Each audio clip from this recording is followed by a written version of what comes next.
খুশি যার সাথে ইচ্ছে শেয়ার করো, কিন্তু দুঃখ শুধু বিশ্বস্ত মানুষের সঙ্গেই ভাগ করা উচিত। জীবনের সময় যেমনই হোক, পরিবারের সঙ্গে থাকো। সুখ বাড়ে আর দুঃখ হলে কমে যায়। সত্যিকারের বন্ধু সেই যে সেই সময়তেও তোমার পাশে দাঁড়ায় যখন সারা দুনিয়া তোমার বিপক্ষে থাকে।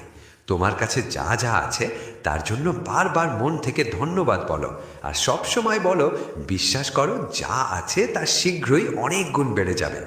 প্রার্থনা আর ধ্যান মানুষের জন্য খুব জরুরি, কারণ প্রার্থনায় ভগবান তোমার কথা শোনেন, আর ধ্যানে ভগবান তোমার কথা শোনেন।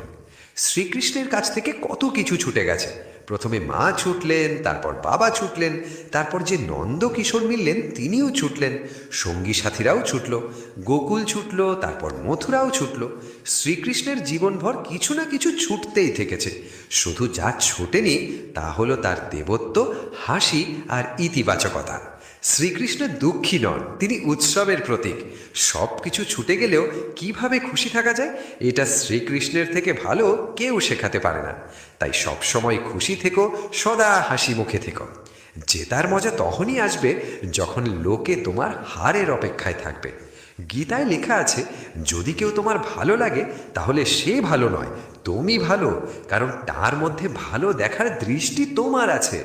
তোমার কষ্টের জন্য সংসারকে দোষ দিও না, নিজের মনকে বোঝাও যে তোমার মনের পরিবর্তনই তোমার দুঃখের শেষ। চিন্তা আর নিয়ত ভালো রাখো, তাহলে তোমার কষ্ট প্রভু নিজেই দূর করে দেবেন।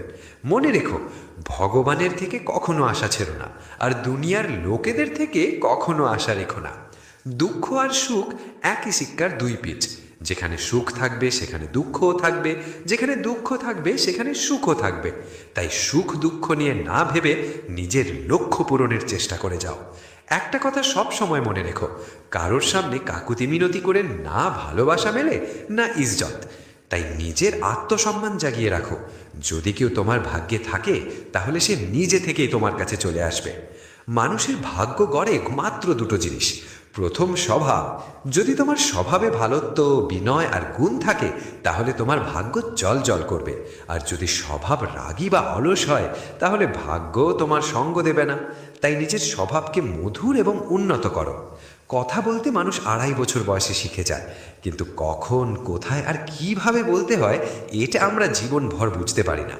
যার এটা এসে গেছে যে কখন, কোথায় আর কতটা বলতে হবে বুঝে নাও, তাকে সফল হতে কেউ আটকাতে পারবে না।